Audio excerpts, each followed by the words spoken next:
Good morning, everyone, and thank you for joining me today. We're going to dive into a fascinating and complex topic, exploring the origins of criminal behavior. This presentation will take us on an integrative journey, examining how biology, environment, and society all play crucial roles. We'll look closely at genetic influences, neurobiological mechanisms, and the social factors that shape criminal actions. I'm excited to explore these interconnected aspects with you and uncover a deeper understanding of what drives criminal behavior. Let's get started. Today, we're exploring a fascinating and complex question: are some people simply born criminals? We'll look at this issue from both scientific and social angles to get a clearer picture of what influences criminal behavior. Our aim is to understand whether biology alone can explain why people commit crimes, or if there are other important factors at play. Ultimately, we want to answer the central question: is criminality something we inherit biologically, or is it shaped more by our environment and experiences? Cesare Lombroso, a 19th-century criminologist, is known for proposing the born criminal theory. He suggested that criminals could be identified by distinct biological traits, like certain facial features or skull shapes. This idea brought a new biological focus to early criminology, emphasizing physical characteristics as indicators of criminal behavior. However, Lombroso's theory faced significant criticism. Many pointed out that it lacked scientific rigor and overlooked crucial social and environmental factors that contribute to criminal behavior. Despite these limitations, the theory left a lasting impact. While largely discredited today, it still serves as an important reference in discussions about the role of biology in crime, reminding us of the complexity involved in understanding criminal behavior. When we look at the connection between genetics and crime, research shows that antisocial behavior is somewhat heritable, with studies on twins and adopted children estimating that genetics account for about 40 to 60% of the risk. One gene that has received a lot of attention is the MAOA gene, often nicknamed the warrior gene, which has been linked to traits like aggression and impulsivity.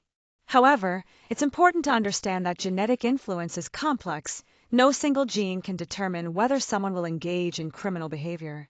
Instead, genes interact with the environment around us, meaning that factors like upbringing, social context, and life experiences can either amplify or reduce genetic tendencies toward antisocial actions.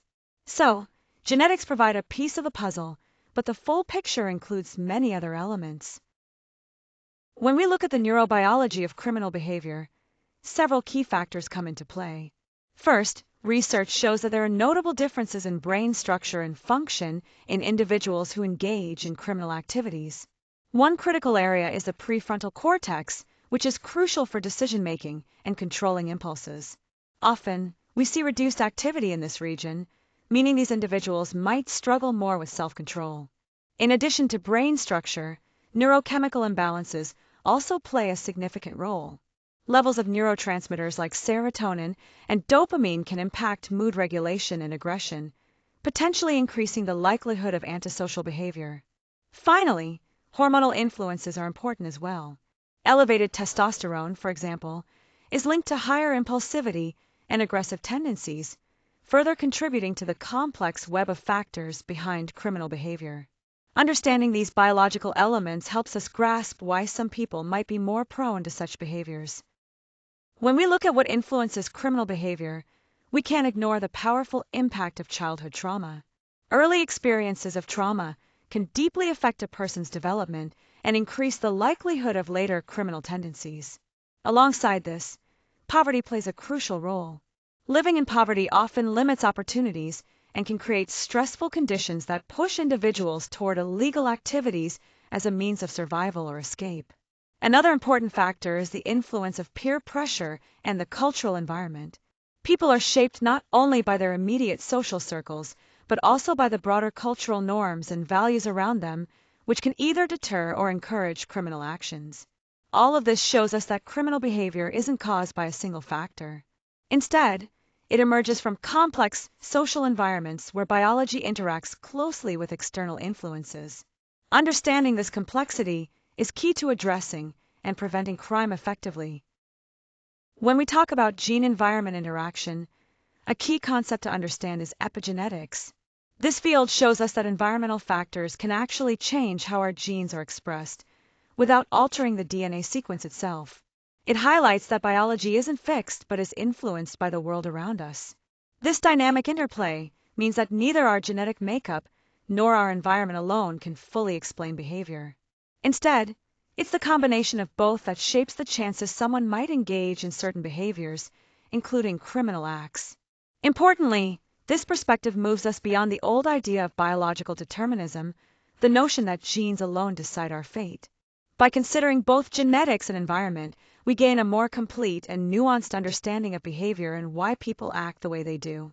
Ultimately, this gene-environment interaction helps explain behavioral outcomes, showing how the two factors work together to influence whether someone might be more prone to certain actions, including criminal behavior. When we talk about biological explanations of crime, it's important to recognize some serious ethical and social concerns. One major issue is the risk of stigma.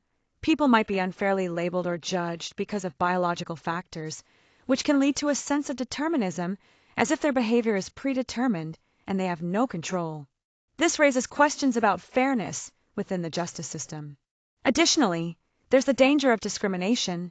If individuals are categorized based on their genetics or biology, it could lead to biased treatment or exclusion.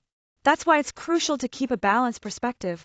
Biology should be seen as just one piece of the puzzle, considered alongside social, environmental, and ethical factors. Only then can we avoid unjust outcomes and create a more equitable approach. When we think about what causes crime, it's important to recognize that it's a complex issue with many contributing factors. It's not as simple as pointing to one single cause. Biology does play a part by influencing certain risk factors, but it doesn't mean that someone's biology sets their future in stone or guarantees criminal behavior. Instead, crime results from a dynamic interaction between genetics, brain function, social environments, and other external influences. Because of its complexity, addressing crime effectively means we need to bring together different perspectives: biological, psychological, social, and environmental, in both research and policymaking to create more comprehensive and successful interventions.